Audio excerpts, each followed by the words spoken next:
The Nightly Business Report. Good evening. Tonight, according to central bank data, foreign investors purchased $8.28 million worth of Sri Lankan government securities, continuing a two-week streak of inflows. Over the next 2 years, Sri Lanka's interest rates are anticipated to stay steady, since a primary surplus is predicted to keep government borrowings from the domestic market low. Today, the all-share price index of the Colombo Stock Exchange surged to a record high of 17,434.94, continuing its 12-session winning streak. And as dismal statistics show the economic toll caused by President Trump's trade policies, U.S. stocks ended mixed, with the Dow Jones Industrial Average down. From Studio 24, here's Anuradhi Vikramasinghe. A very good evening and thank you for joining us. Foreign investors bought $8.28 million worth of Sri Lankan government securities in the week ending May 29th, marking a second consecutive week of inflows according to central bank data. The renewed interest follows earlier outflows and comes amid global market volatility. Foreign investors brought in 2.48 billion rupees into Sri Lankan government securities in the week ending May 29th, central bank data showed.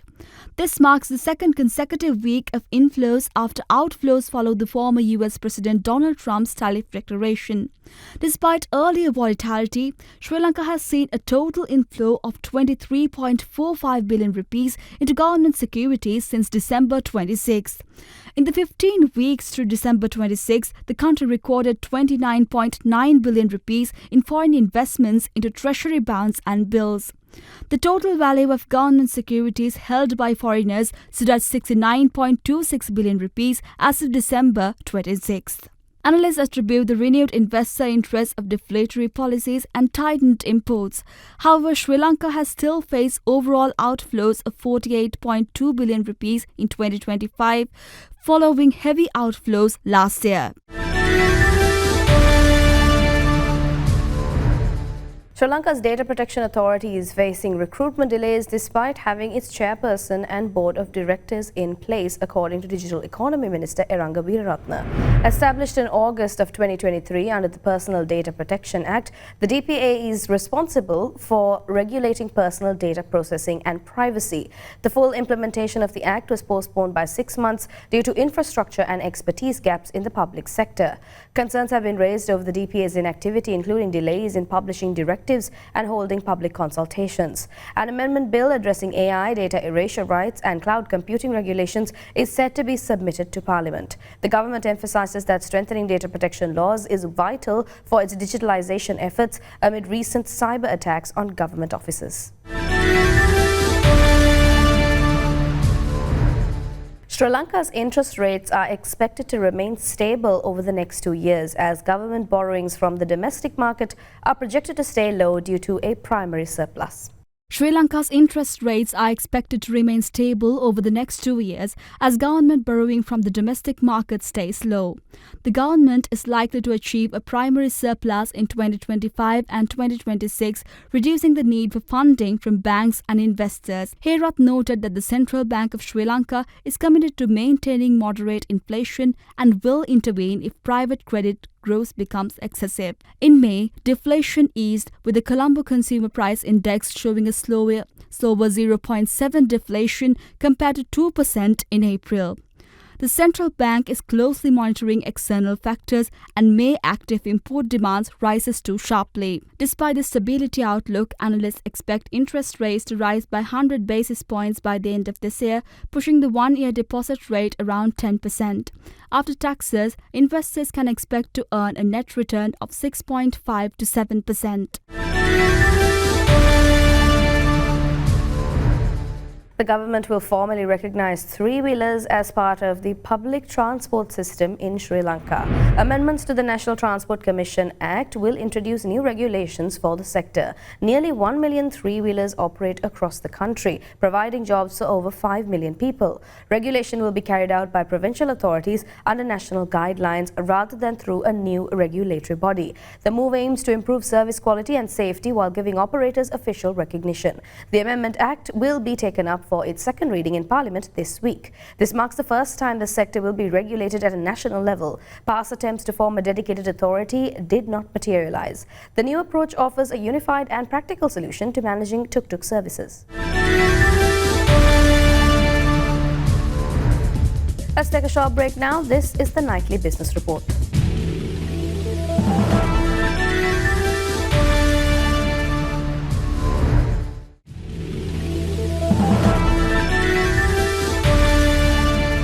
Welcome back to the Nightly Business Report. The Colombo Stock Exchange's all-share price index soared to a record high of 17,434.94 today, marking its 12th consecutive session on gains. The 81.89-point surge was driven by strong performances from key stocks including John Keel's Holdings and Sampath Bank, reflecting robust investor confidence. For further insights on this, we speak with Manusha Kandanarachi from First Capital Holdings. Thank you, Anuradhi. The Colombo Stock Exchange continued its upward momentum with the all-share price index breaking its previous all-time high yet again as it advanced 82 points to close at 17,435. The market exhibited volatility as it opened strong, followed by a dip afterwards, and at around midday it began its ascent to ultimately end the day in green. John Keel's Holdings, Sampath Bank, Hatton National Bank, Lion Breweries and Dip Products emerged as the top positive contributors to the index as well. Investor sentiment remained broadly active, especially from retail investors, while high net worth investors had somewhat of a toned down session. Market turnover stood at 5.6 billion rupees, representing a 24% increase over the monthly average of 4.5 billion rupees as well. The capital goods sector was the largest contributor to the overall turnover, accounting for 22%, followed by the diversified financials and material sectors, which collectively added a further 24% as well. Top 3 price gainers for the day were Nation Lanka Finance, Industrial Asphalts and Luminex PLC, while the top 3 price losers were Ramboda Falls, Asia Capital PLC and Capital Alliance Holdings. Sri Lanka's external sector demonstrated resilience amid rising import pressures, recording a current account surplus for the 4th consecutive month. This positive trend was driven by robust inflows from tourism and worker remittances, helping the country maintain steady economic footing. For further insights, we speak with Ranjan Ranatunga from First Capital Holdings. Thank you, Anuradhi. Sri Lanka's external sector showed resilience in April 2025 despite a widening trade deficit, according to Central Bank's latest external sector report. The current account recorded a surplus of $178.5 million, continuing the positive trend from January. This trend was largely supported by the robust earnings from tourism and remittances, which grew by 14% and 19% year-over-year in the month of April. The merchandise trade deficit widened to $717.5 million due to a sharp 17.5% increase in imports, especially coming from motor vehicle imports. However, the terms of trade improved as import prices fell more than export prices. Tourism earnings reached $257 million, while remittances climbed above $646 million for the month of April.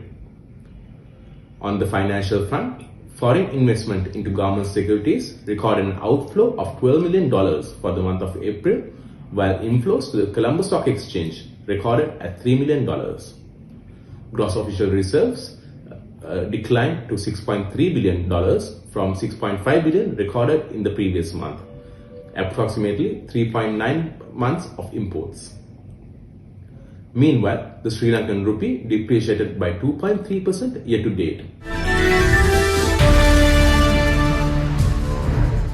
Gold prices fell slightly in Asian trade, pulling back marginally from strong gains in the prior session as soft U.S. labor data and uncertainty over trade policy kept haven demand strong.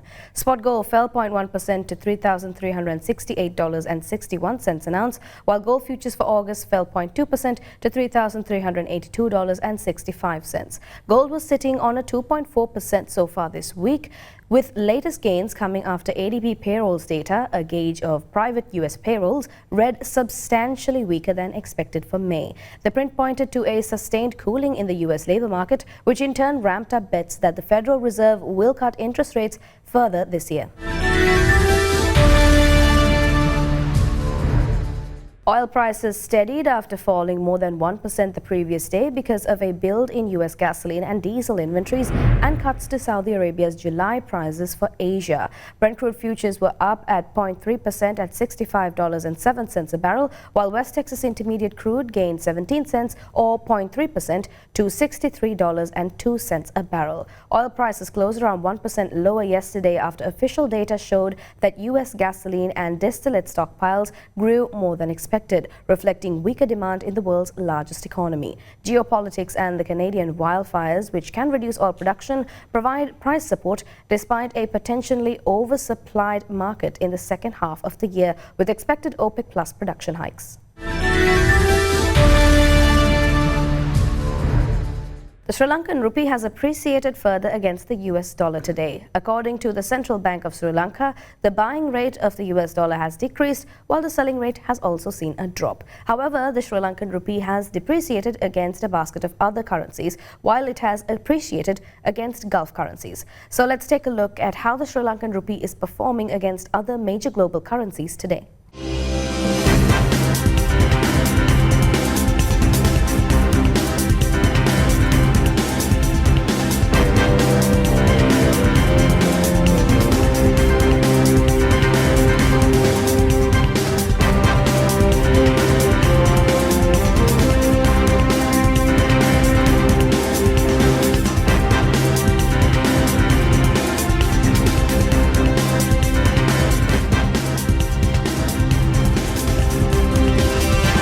Break now. This is the Nightly Business Report.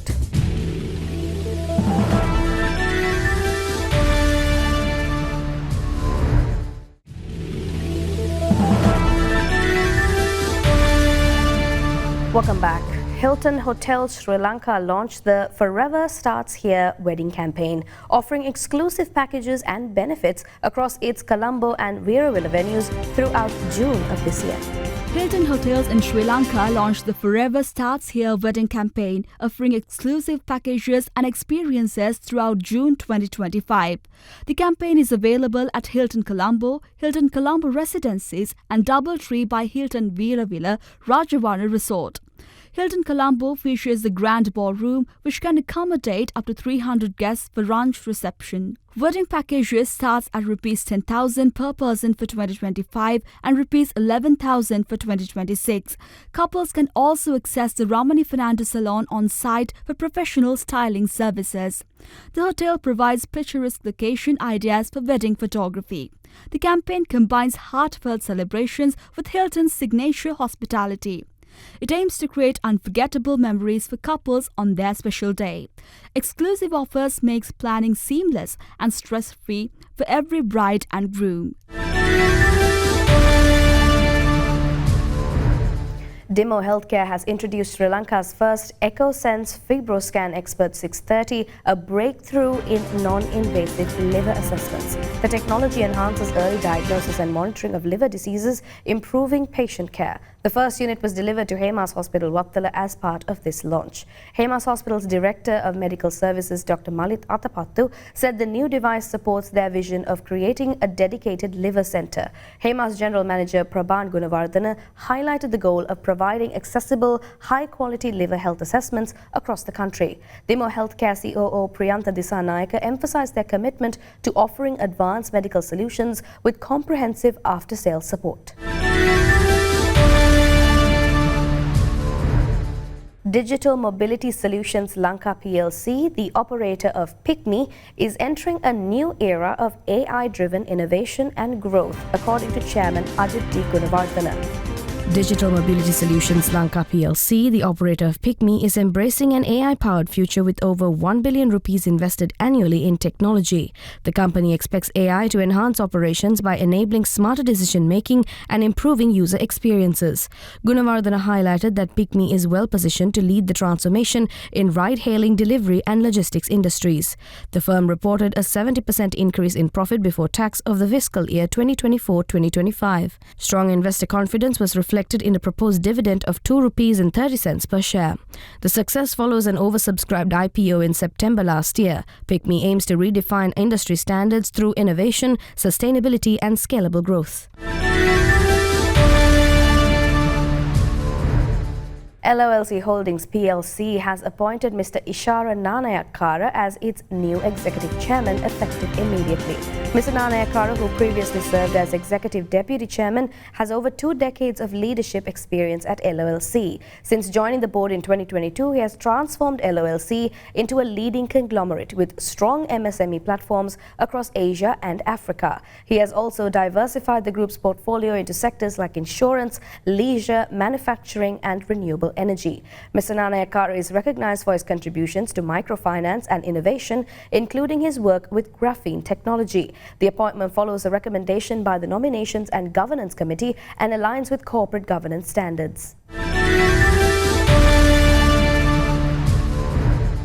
TikTok unveils new personalization tools to give users greater control over their For You feed, enhancing content delivery and filtering unwanted material.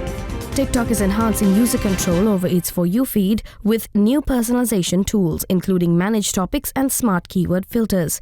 Managed Topics lets users adjust how often videos from popular categories like travel, sports and creative arts appear in their feed. The Smart Keyword Filters use AI to block related terms and synonyms, giving users greater precision in filtering unwanted content. TikTok will soon expand the filter limit and introduce bulk editing for easier management. The platform also launched an educational guide to help users better understand and manage their For You feed. In Sri Lanka, creators use TikTok to promote important social conversations. TikTok aims to offer a safer, more personalized experience while helping users discover new interests and communities. PMF Finance PLC opened its 19th branch in Ambalipitiya today, marking a significant step in expanding its national presence. The inauguration was attended by CEO Professor Ajit Mendes, Director Bandara Rekogama and local stakeholders. The new branch aims to provide tailored financial solutions to meet the needs of growing Ambalipitiya community. CEO Professor Mendes emphasized the company's commitment to partnering with individuals and businesses for long-term value. Director Rekogama highlighted the potential of Ambalipitiya and PMF Finance's dedication to responsive and inclusive services. This expansion reflects PMF Finance's ongoing effort to deepen customer trust and support regional growth across Sri Lanka. We're going in for a short commercial break. Global business updates coming on the other side. This is the Nightly Business Report.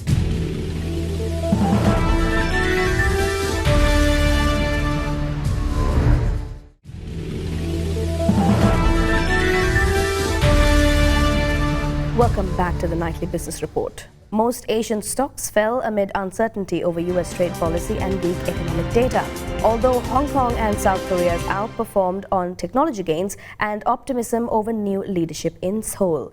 Japan's Nikkei 225 and Topix indexes fell 0.4% and 0.8% respectively, and Australia's ASX 200 fell 0.1%, pressured by softer than expected trade data for April, which showed a sharp decline in commodity exports. Singapore's Straits Times index was flat, while GIFT Nifty 50 futures for India's Nifty 50 index pointed to a flat open. Mainland Chinese shares lagged, with the Shanghai Shenzhen CSI 300 and Shanghai Composite indexes losing about 0.1% each. Hong Kong's Hang Seng Index was among the better performers, rising as much as 1% on gains in regional tech shares. US stocks ended mixed today, with the benchmark S&P 500 flat, the technology-heavy Nasdaq Composite slightly up, and the Dow Jones Industrial Average down, as weak data revealed the economic toll taken by President Trump's trade policies. U.S. stocks ended mixed on Wednesday, with the Dow dropping about 0.2%, the S&P 500 finishing flat, and the Nasdaq ticking up about 0.3%. Investors were focused on tariff negotiations, with President Donald Trump and Chinese leader Xi Jinping expected to speak sometime this week. Wednesday was President Trump's deadline for trading partners to make their best offers to keep further tariffs from taking effect in early July. Early stock market gains on Wednesday evaporated later in the session as weak data for May revealed the toll President Trump's erratic trade policies have taken on the U.S. economy. Last month, the services sector contracted for the first time in nearly a year, and the ADP National Employment Report showed U.S. private employers added the fewest number of workers in more than 2 years. Stocks on the move Wednesday included Tesla, which fell 3.5% as the electric vehicle maker's sales dropped for the fifth straight month in big European markets. Shares of Meta Platforms jumped more than 3% after J.P. Morgan raised its price target on the stock. And shares of Hewlett-Packard Enterprise rose after the company reported second quarter revenue and profit that beat estimates, driven by demand for its artificial intelligence servers and hybrid cloud segment. Eurozone business activity barely expanded in May as the dominant services industry contracted for the first time since November, weighed down by falling demand that plagued the bloc for a year, according to a recent survey. Eurozone business activity barely expanded in May. That's according to figures in the closely watched Purchasing Managers Index, or PMI, Wednesday. It found the bloc's dominant services industry contracted for the first time since November as it was weighed down by falling demand. The PMI fell to 50.2 in May from 50.4 in April. That was higher than forecasts, but its weakest reading since February. PMI readings above 50 show growth in activity, while those below point to a contraction. The services sector saw its business activity index drop just below the 50 mark in May. Only the southern nations showed expansion among the bloc's largest economies. Italy led the way with its fastest growth in more than a year, while Spain's expansion slowed to a 17-month low. France moved closer to stabilisation with its softest decline in 9 months, but Germany slipped back into contraction territory.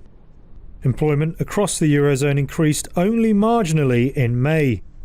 Looking ahead, analysts believe the European Central Bank will almost certainly cut interest rates on Thursday.